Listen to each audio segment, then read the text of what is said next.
Hi, I'm Callum from Tyne Valley Motorhomes, and this is a handover of the 2017 Hymercar Yellowstone. So as we start, we'll walk around on the driver's side of the vehicle first. You've got your full fly screen on your sliding cargo door. Got your electric step.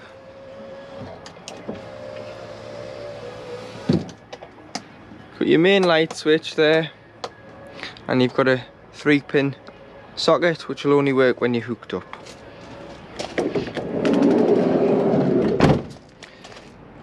Going further back, you've got your freshwater intake, which opens with this. You get 2 keys, so you get an ignition key and you get a Hymer key. So this will open with the Hymer key, and then you'll be able to put a hose pipe in there and wait until it overflows out the side of the van, or you can check the increments on the control panel to see how much water is on board at any one time. Come round to the back. This customer who's bought this has had rear parking sensors fitted to the bumper. And then to empty the fresh water, so if you lift your mattresses out the way, this is your freshwater tank, and lift the panel out, which is just this one here. If you turn this 2 times to the left, it'll let all the water out directly out underneath the chassis like so, and that'll drain it down if you've taken on contaminated water, or you're ready to winterize the vehicle where you want to eliminate all water on board to stop any water from freezing in any tanks, which will void your warranty if it is frost damage. So you drain the fresh, the waste outside, and then the boiler, which is underneath the dinette seat at the front, which I'll show you further on in the video. In here you've got your tyre compression kit and your tool kit, which has got a jack in the brace and a tone iron. And then in this locker here, so this is your gas locker. So to connect your bottles, which I'll put a bottle on to show you your gas appliances working, it's a left hand thread, and then you want to get an adjustable spanner or wrench or gas spanner and just tighten that up. Turn the bottle on and off from the top, press the button in, which will allow the gas through the gas valve there, and then you've got a changeover valve here, so you can point it to which bottle you want, which is this diamond here, and it'll either go red to indicate that it's not got any gas, or green when the gas is open. And then you always want to use the straps to strap the bottle in.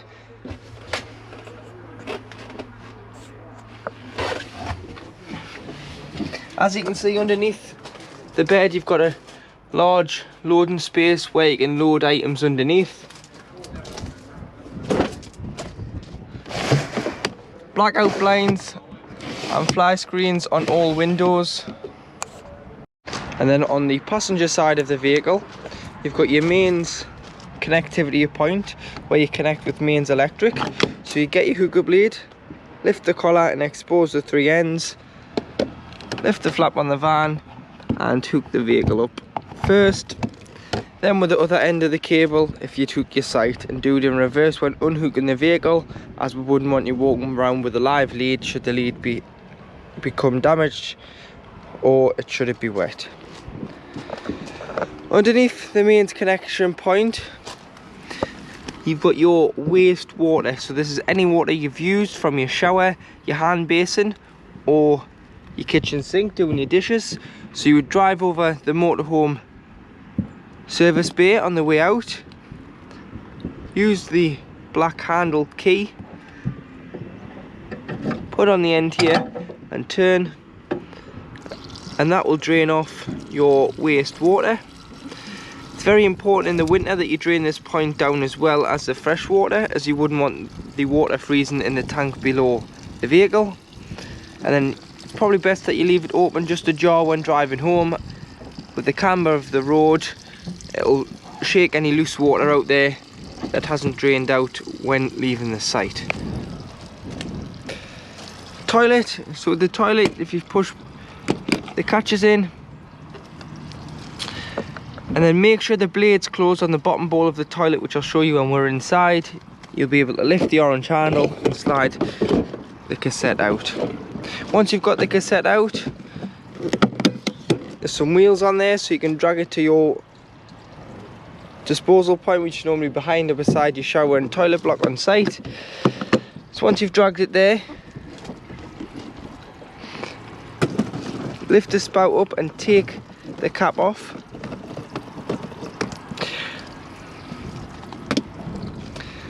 Then what you'd need to do is you'd need to tip it to 90 degrees, press the orange button here, which will allow air in and give it all a consistent flow, so it'll flow nicely out of the spout there.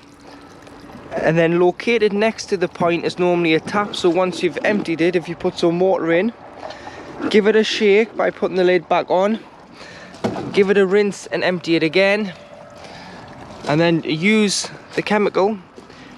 There's a cap here, so it's 120 ml full, this cap. If you're using the liquid form of the blue or the green, you would just fill a cap full into here and it's good to go. If you're using the tablet form, you put the cassette in completely dry, you then open the blade and flush a pint of water in via electric flush inside the vehicle into the cassette, and then followed by a tablet which is in the sachet form in the cellophane of either blue or green, but ask your site which tablet they prefer to use, because a lot more sites are wanting to use green now than blue, as they're more environmentally friendly for their tanks when getting emptied. You've got your Truma vent here, so this just allows the fumes out from the boiler and water heater, which is located underneath your travelling seats in the back. Fuel filler, which opens with the main ignition key, and you fill with diesel fuel. On the slam panel, you've got your tyre pressure, so 5.5 bar front and back, which is 79.5 psi all round. Then on the seats, you've got these two levers here, so they adjust the height of the seat. So you pull the front, and it's kind of like a pivot, so the front goes down, then you pull the back, and the back goes down, and it'll bring the seat lower as the driver's seat, because that's lower than the passenger seat, as this is in the highest position. Engine battery lives underneath the floor, so if you ever need to replace the battery in the future, you've got to get out through the floor. Underneath the passenger seat is your electric block, which has all your 12-volt fuses in for your 12-volt appliances on the leisure battery, so it would be a good idea to carry some spares. And your leisure battery lives underneath the driver's seat, and your bonnet release is on the side of the passenger dashboard.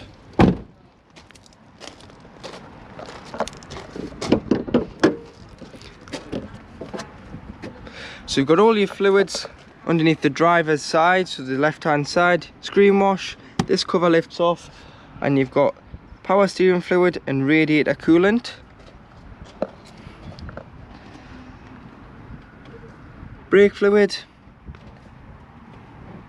engine oil filler and dipstick for checking your levels, paint code for the Nero Black, which is 632.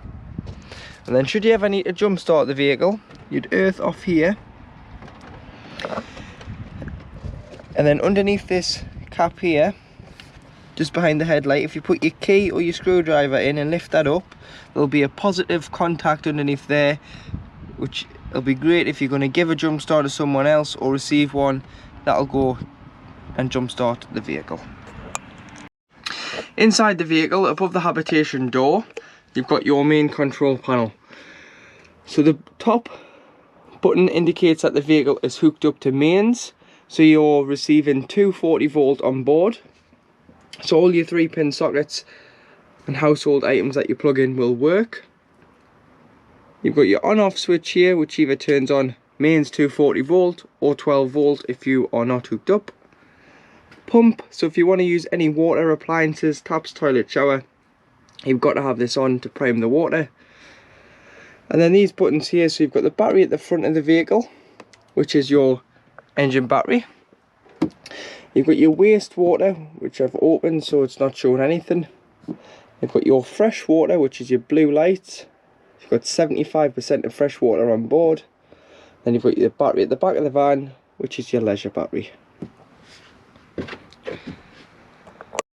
Across from it you've got your Truma heating and hot water panel. So if you turn on by just pressing and holding,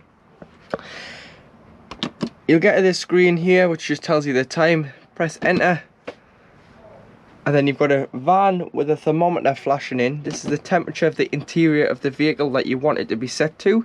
So you've got all the way to 30 degrees or all the way to off if you just didn't want the heating on at all. So for this we'll just say 30 degrees, and you just press enter, and that presets that to heat the vehicle to 30 degrees.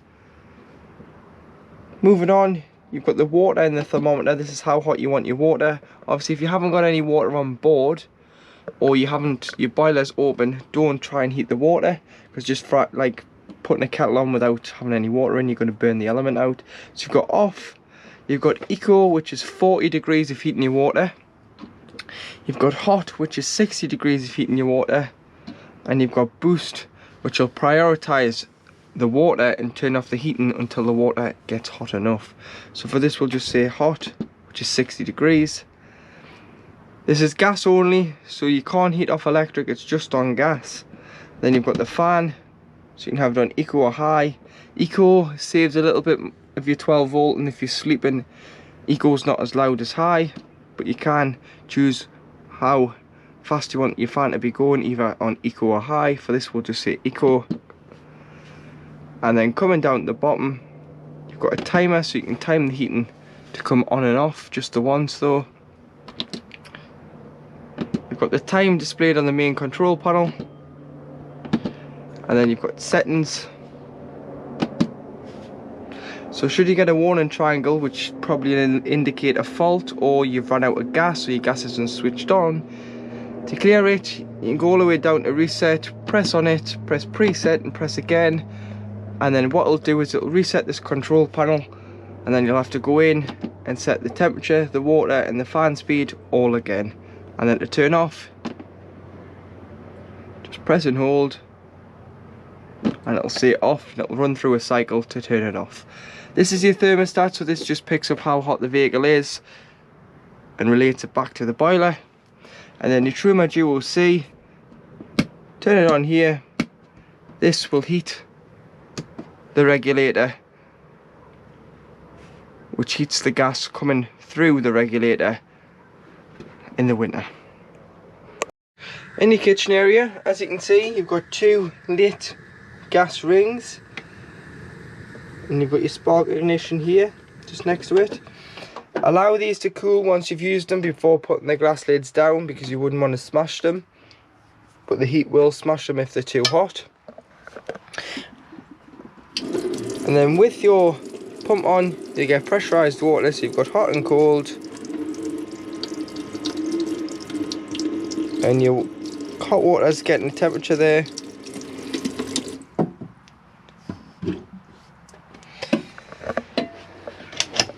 Underneath you've got your gas taps, so these isolate your hot water boiler and heater and your hob. Any problems with gas, turn the bottle off to be safe. These are mainly for when the vehicle is habitation serviced. Large storage drawer with cutlery drawer on top.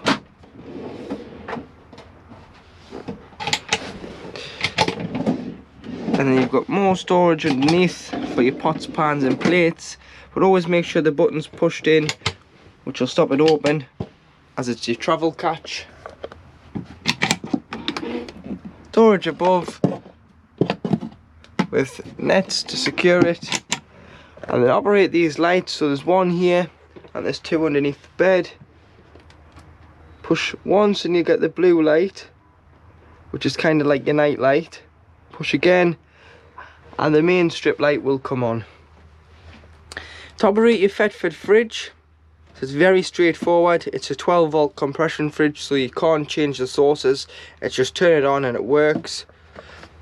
So you've got your on off here, so you just press and hold to turn it off, and then press again to turn it on. You've got your temperature, so you can adjust this from 1, 2, 3, 4 and 5 bars. And then you've got your little moon, which is your night mode, and all that does is it quietens this fridge down by putting it into night mode, which reduces the decibels and the performance of the fridge. Your freezer box, and then your fridge. When winterizing the vehicle, it's very important that you empty your fridge out and you clean it out. And then if you just use this little blue catch, pull it in the middle and then just rest the door up against it. Don't shut the door, just leave it ajar. Air will circulate around the door in and out and stop any mold and bacteria growing in the fridge, which means when you come to reuse the van, the fridge isn't going to be mouldy, smelly, and you're going to have to give it a good clean. More storage above, and then you do have a 12 volt point and a 240 point there, where you can put something on top of here, like a mains kettle or toaster. Then in the back of the vehicle, obviously this is with the bed down, and you've still got storage underneath. So you've got all your storage drawers for your various items, and your carpets are down. Storage up above, speakers and light switches there, and then the same lights here.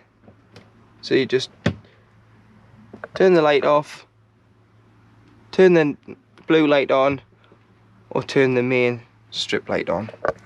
Hanging rail here for your coats and your various other items you want to hang up, and then you do have a privacy blind which pulls across to block it out from the rest of the van. Coming into the washroom,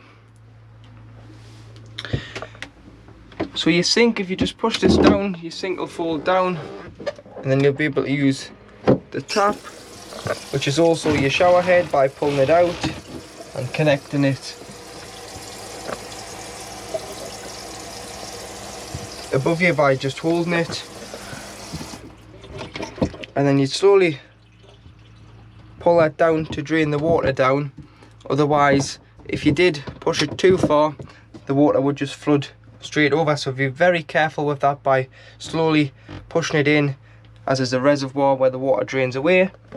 And then your Fedford toilet, so as long as your pump's on, press the button, the fan will come on, the extractor fan, press it till it goes solid, and then you can press flush the toilet first, which lubricates the seal on the cassette. And the seal's not always 100% watertight, and that's throughout motorhomes and caravans, so make sure that you open the blade when using it so it all goes into the cassette, which is slide to the right. Use it, flush after use, and then slide it back to your left, which isolates the cassette. It means you can get it out the outside of the vehicle when it is full. And when it's full, you'll get a couple of green lights on here, so you should get 3, which will indicate that the cassette is full. You'll need to take it out, take it to your waste disposal point, empty it, top it up with chemical, and then put it back into the vehicle, which will be ready to use. You've got your shower curtain there, your light switch, and a toiletry cabinet. And then you do have your concertina door. Your trips are located on the side of the travelling seat at the back. So if the main kettle, 240 appliance or hairdryer or anything trips the van out, try here on your trips before you try the site trips, just in there. And then located underneath the seat is where your boiler lives. So there's a boiler inspection panel here, if I put my teeth in. And then on this side, if you look just down here in the right corner, you do have your drain valve just in there.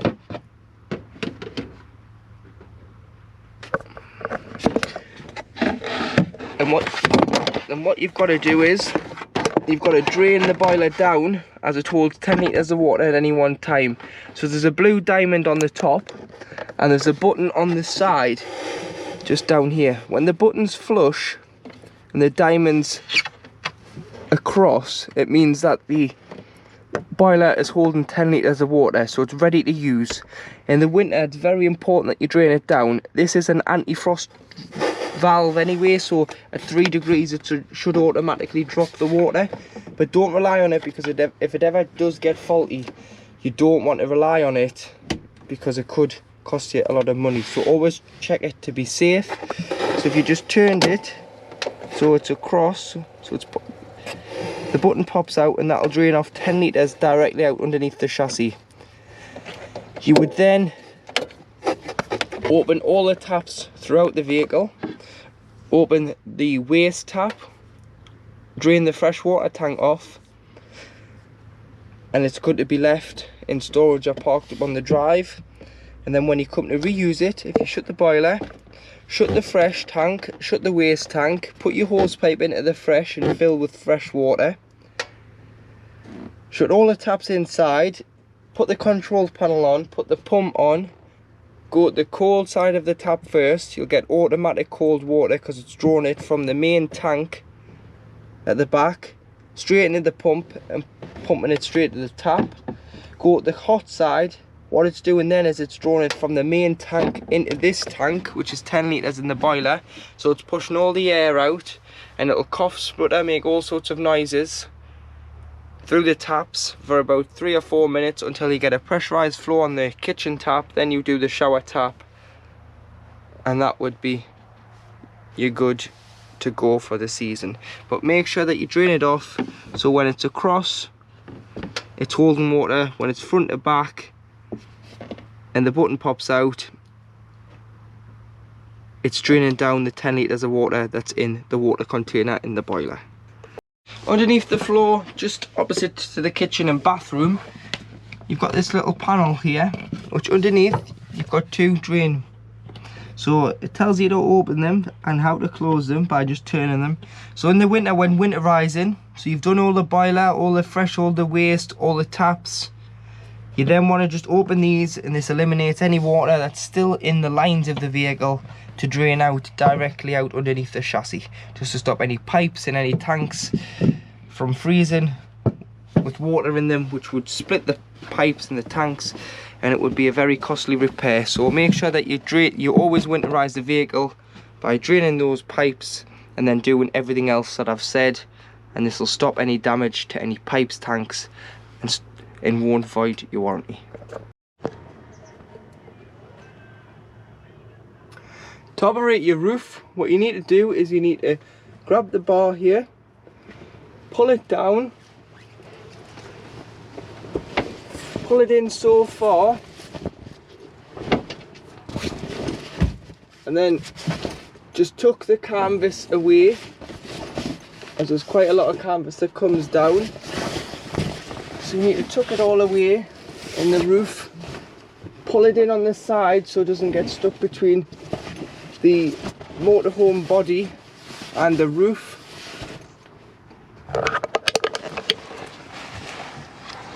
So if you just pull it in on the sides when you get it so far,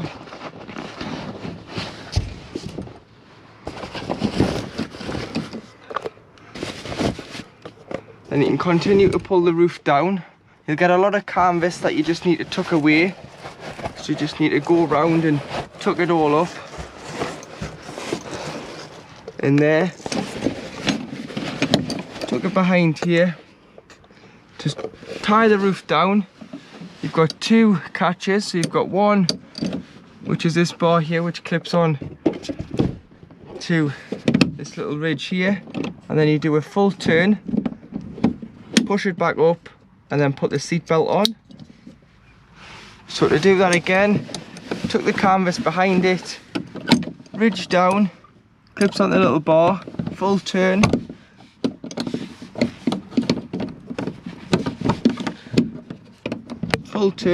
push up, seat belt on,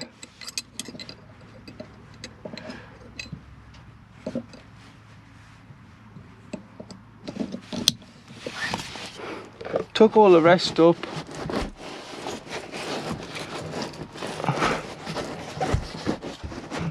like that, and then you've got a cover here with press studs on. So there's 4 press studs in the, or 5 in the Luton, sorry, just over there, carb. and then 5 along the back, which covers this hole and matches with the headliner, so you can't really see it. And then all you need to do with this long strap is just tie it away up here, out the way, so it's not sagging on that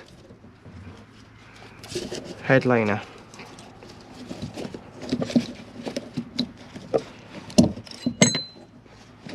So stick it through there if you need to.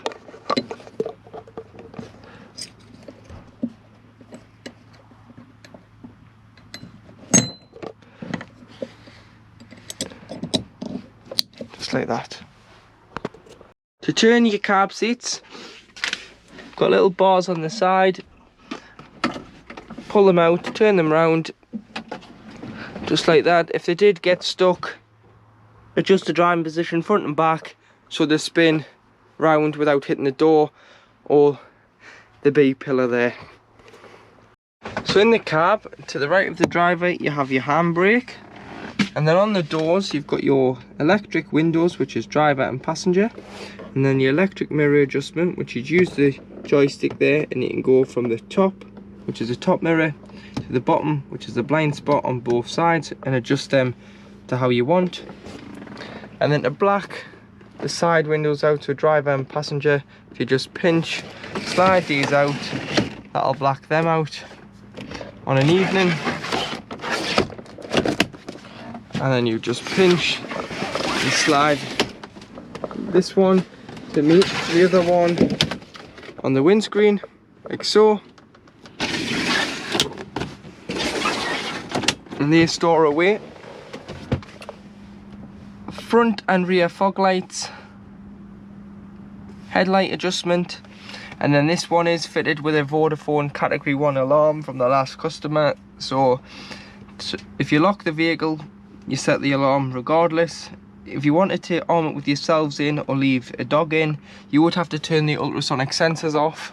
Otherwise, give it a couple of minutes, you start walking around, the dog starts jumping around, the alarm's going to go off. So to do that, what you need to do is you put the ignition on, put the ignition off. Within 6 seconds, if you just press and hold, you'll see it flash red until it stops flashing. That's it off, and these sensors will then not work until the engine is turned on. Once the engine's turned on, they go back to default, so you will have to do that every time you stop. Got your trip computer on the end of your wiper stalk, which goes through your instant average consumption, your range, your travelling times, your distance travelled, A and B. Lights and indicators. And then at the bottom there, you do have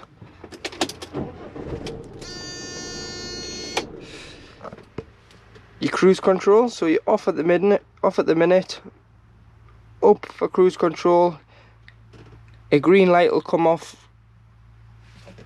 in the speedo just at the bottom, and then you just push up and down to set the speed.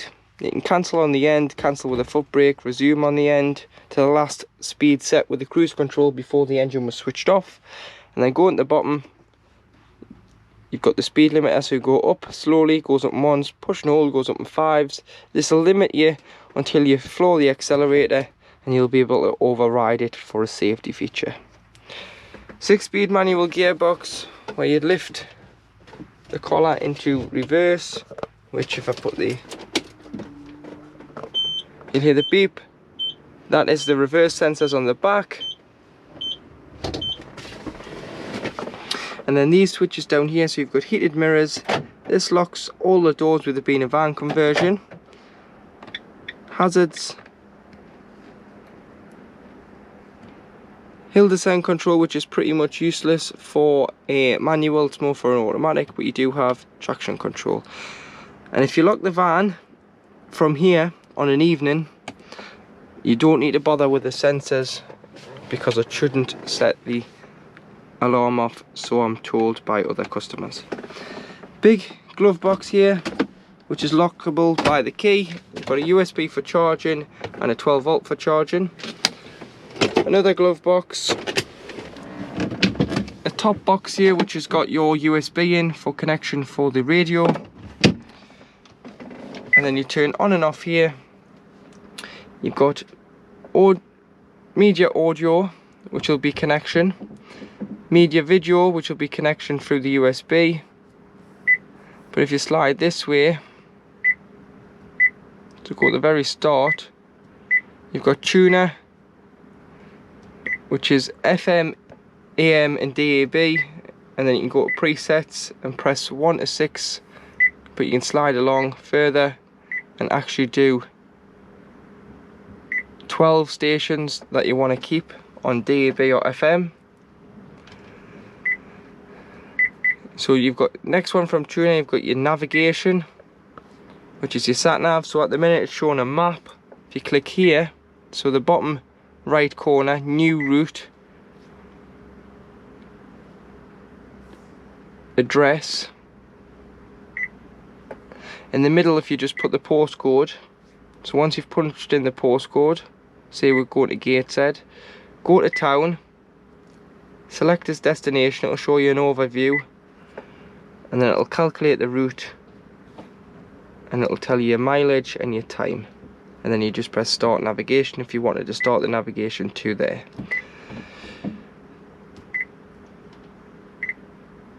Communications is your Bluetooth. So I'll delete all of these off. Then all you do is press search. Searching for Bluetooth devices. This will be called Zenic.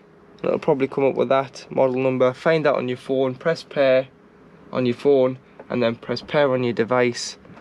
And then ask you if you want to sync your contacts, just press allow, and that is all your contacts synced into here.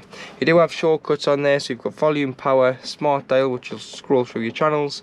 You've got home, tuner, which is FM, AM, DAB, media, which is either CD or USB connection, or Bluetooth audio, Navi, which is navigation, Bluetooth, which is obviously your phone. You can go into display settings, or you can go into camera. This one isn't fitted with a camera, but if it ever was to be fitted with a camera, you could press that, and then when driving forward, you can always see behind you. You also do have this handy switch here, so if you wanted the radio on when you are on site, it would mean you'd have to have the ignition on. If you press the switch, it'll then make it run off the leisure battery, so you can have it on as long as you want, and it'll not flatten the engine battery. And then you just press and hold to turn off.